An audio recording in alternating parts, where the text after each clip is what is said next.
Okay, 10th standard maths, ये third chapter हम कर रहे थे। थर्ड का 3.1 इसमें ग्राफिकली रिप्रेजेंट करना होता है और हमने देखना है कि whether the pair of linear equation is consistent और नॉट। तो ये दो इक्वेशंस दी हुई है हमें, ठीक है। और इसमें क्या करना है, हमने अपने आप एक टेबल बनाना है। एक्स की वैल्यू पुट करेंगे और फिर वाई की वैल्यू आ जाएगी, ठीक है। तो सबसे पहले x और y, x की वैल्यू 0 पुट करके फर्स्ट इक्वेशन में देखते हैं। फर्स्ट इक्वेशन दोबारा लिखो, इज इक्वल टू 6, x की वैल्यू 0 पुट करो तो क्या आ जाएगा 3y इज इक्वल टू 6। तो इसको हम इग्नोर कर सकते हैं और y की वैल्यू आ जाएगी 6 डिवाइडेड बाय 3, ठीक है। तो 2 आ गई, तो यहाँ पे टेबल में हम 2 लिख देंगे। अब हम फिर इसकी वैल्यू सपोज करते हैं 6 एंटर करके देखते हैं, ये अपनी तरफ से भरनी पड़ती है। अब फिर फर्स्ट इक्वेशन देखेंगे, x plus 3y is equal to 6, x की वैल्यू 6 भर दी, 3y इज इक्वल टू 6। अब 6 को इधर ले जाओ, 3y इधर ही रहने दो, ठीक है, इज इक्वल टू 6। ये is equal to sign cross करके ये माइनस हो जाएगा, 6 माइनस 6 0 हो गया। तो फिर 3y इज इक्वल टू 0। तो फिर y की value y is equal to 0 over 3, तो y की वैल्यू भी 0 हो जाएगी। तो यहाँ पे हम टेबल में 0 लिख देंगे, ठीक है। अब सेकेंड इक्वेशन लेंगे हम, तो उसमें फिर वैल्यू भरेंगे, फिर एक टेबल बनाएंगे। तो अपनी मर्ज़ी से कोई भी वैल्यू हम अगर x को देते हैं तो y की आ जाती है, ठीक है। अब x को फिर हम 0 भर के देखते हैं, तो सेकेंड इक्वेशन की टर्न आ गई, 2x minus 3y is equal to 12। इसमें x की 0 भरेंगे, 2 0 इसमें मल्टीप्लाई का साइन होता है ना, 2 0 तो 0 ही होता है, minus 3y is equal to 12। तो y की वैल्यू क्या आ जाएगी 4। हाँ, y इज इक्वल टू ये जो है 12 ओवर, यहाँ पे माइनस y लिख देते हैं, 12 ओवर 3 और ये 4 आ गई। और फिर अगर y की करनी है तो माइनस 4 आ जाएगी। तो बच्चे कई बार ये गलती कर देते हैं, माइनस को स्किप कर देते हैं, ठीक है, वो नहीं करना, प्लस माइनस में बहुत फ़र्क होता है, ठीक है। तो अब नेक्स्ट आ गया x की वैल्यू, अब हम देखेंगे 3, ठीक है, यहीं पे कर लेते हैं, स्पेस है हमारे पास। 2x minus 3y is equal to क्या है 12, ये सेकेंड इक्वेशन है। इसमें 2x में x की वैल्यू भरो 3, तो क्या आ जाएगा 6, 2 3 ये जैसे 2 इंटू 3 6, 3y तो ऐसे ही लिखेंगे। और फिर 6 minus 3y is equal to 12, और माइनस 3y की वैल्यू क्या आ जाएगी 12, और ये क्या करेंगे इसको माइनस 6, ठीक है। और ये आ जाएगा 6, तो यहाँ पे y इज इक्वल टू ये नीचे चला जाएगा और यहाँ माइनस रहेगा। माइनस चाहे अगर माइनस y है इज इक्वल टू 2 है, तो इसका मतलब है y is equal to minus 2, ठीक है। तो यहाँ पे फिर हम टेबल में -2 लिखेंगे।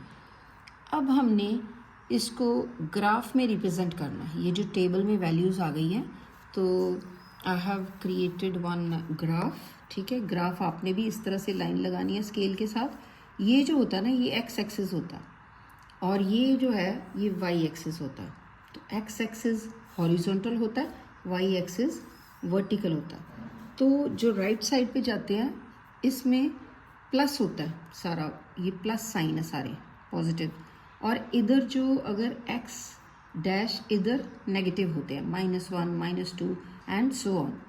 सिमिलरली जो y एक्सिस है, जो ऊपर जाता है वो y होता है, ये पॉजिटिव है, जो नीचे जाता है y डैश कह लो इसको, ये नेगेटिव होते हैं, -1 -2। तो इस तरह से मैंने मार्क करके रखे हैं, ठीक है। तो अब हमने देखना है, देखो बच्चों को कई बार ग्राफ बिल्कुल समझ नहीं आता और इसके पूरे नंबर उनके जो है वो कट हो जाते हैं, अगर नहीं आएगा तो गलत हो जाएगा। तो ये अच्छे से समझो कि यहाँ जो टेबल आपने बनाया, x की वैल्यू 0 है तो y की 2 है। तो सबसे पहले हमने ये जो पॉइंट बनाना है, पॉइंट फाइंड आउट करना है, ये पॉइंट कहाँ पे होगा, जो भी पॉइंट है, सपोज इसको a और b मान लो, ठीक है, और इसको P और Q मान लो। तो जो भी पॉइंट हमने ढूंढना है A के, उसके 2 कोऑर्डिनेट्स होते हैं x और y, ठीक है। तो A के क्या है इसमें, A के 0 और 2 और B के बी के 6 और 0। तो पहले हमने ये ढूंढना है। तो जिस पॉइंट को ढूंढना है वो स्टार्टिंग में यहीं पे चले, यहीं पे है 0 पे, ठीक है, सेंटर में। तो सबसे पहले एक्स एक्सिस कितना चला ये पॉइंट, कुछ भी नहीं चला, 0। मतलब इधर नहीं गया, इधर नहीं गया। एक्स एक्सिस पहले एक्स होता है ना बेटे, तो एक्स 0 है, तो एक्स ना तो राइट साइड गया ना लेफ्ट, हॉरिजॉन्टल तो चला ही नहीं। वाई कितना है, 2, वाई 2 है ना, तो फिर वाई 2 मतलब +2 फिर ऊपर जाएगा कि नीचे, ऊपर। तो ऊपर ये पॉइंट है, यहाँ पे 2 तक चला और ये पॉइंट हमने मार्क कर दिया। इसको इस तरह से लिखना है, ए के साथ इसमें इसकी जो है ना कोऑर्डिनेट्स लिख दो 0,2 और पॉइंट को ऐसे सर्कल कर दो, इस तरह से डॉट लगा दो डार्क करके। सेकंड पॉइंट ढूंढना है अब हमने, बी पॉइंट फिर ढूंढने के लिए हमने यहीं से चलना है 0 से, ठीक है। तो 6 पहला कौन सा कोऑर्डिनेट होता है, एक्स एक्सिस। तो एक्स एक्सिस कितना चलेगा, 6 स्टेप चलेगा, 6 है ना, तो ये 1 2 3 4 5 6 तक क्यों गया, क्योंकि ये प्लस है, प्लस के साथ प्लस लिखा नहीं हुआ तो वो प्लस ही होता है, तो इसलिए ये राइट साइड पे चले हम। और वाई एक्सिस कितना चला, ये कुछ भी नहीं चला, तो फिर यहीं पे खड़ा हो गया, ये आके यहाँ पे रुक गया। तो ये जो है ये 6 तक ये चला और ये पॉइंट का नाम लिखो, पॉइंट का नाम क्या है, बी और इसके डायमेंशंस क्या है 6,0। इस तरह से आप लिखोगे तब नंबर आएंगे। अब सिमिलरली पी और क्यू भी ढूंढने हमने। पी की डायमेंशन क्या है 0 और -4। तो सबसे पहले ये जो एक्स एक्सिस है पी को ढूंढना है, तो सबसे पहले हमने यहीं पे पहुंच जाना है 0 पे। पी एक्स एक्सिस कितना चला है, ना इधर चला है ना इधर चला है, 0 है। तो फिर वाई कितना चला है, -4 मतलब नीचे आ रहा है 1 2 3 4, यहाँ पे आके ये रुक गया है और इस पॉइंट का क्या नाम है, पी, और डायमेंशंस क्या है 0, -4। अब क्यू भी बना लो, क्यू को क्या है, कितना चला है, चलना यहीं से 0 से। 3 किधर गया, राइट साइड, क्यों, क्योंकि ये 3 लिखा है, 3 जो प्लस ही होता है, जिसके आगे कोई नहीं है, ठीक है, वो प्लस साइन होता है। तो ये क्या है 1 2 3, यहाँ पे डॉट नहीं लगाना, कई बच्चे यहाँ पे डॉट लगाते हैं, नहीं, अभी यहाँ पे रुका हुआ है ये, ठीक है। और फिर पॉइंट क्यू कहाँ गया, -2, तो -2 के ही फिर यहाँ लगाते हैं, वो भी नहीं लगाना, यहाँ पे आ गया था ना, तो -2 यहीं पे फिर वो नीचे यहाँ तक आ जाएगा, ये -2, ठीक है। फिर ये एक्चुअल क्यू की पोजीशन है, इसका नाम लिखो क्यू एंड देन ये कोऑर्डिनेट्स भी इस तरह से हमने रिप्रेजेंट करने हैं।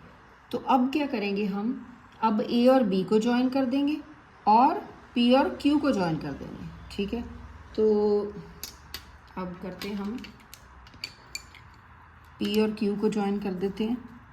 स्केल है नहीं आज, मिल नहीं रहा, ठीक है। पी, ये देखो हमने पी और क्यू को ज्वाइन किया, ठीक है। तो ये आगे हमने इसको प्रोसीड कर दिया, ठीक है। और ये हमने ए और बी को भी ज्वाइन करना है, तो ये थोड़ा सा इसको टर्न कर लेते हैं। तो ए और बी को ज्वाइन कर लिया हमने इस तरह से, ठीक है। और फिर हमने ये देखा कि ये दोनों लाइंस जो आपस में मिल रही हैं, ठीक है। और फिर we observe that this is the point B, ये जो पॉइंट बी है यहाँ पे दोनों लाइंस मिल रही हैं। So the solution of the pair of linear equation is, इसका सॉल्यूशन क्या है, सॉल्यूशन ये है कि x इज इक्वल टू, हम इधर लिख देंगे x इज इक्वल टू 6,0, ठीक है। ये सॉल्यूशन है, x 6 है और ये b था, पॉइंट b है, where x is equal to 6 and y is equal to 0, ठीक है बेटे।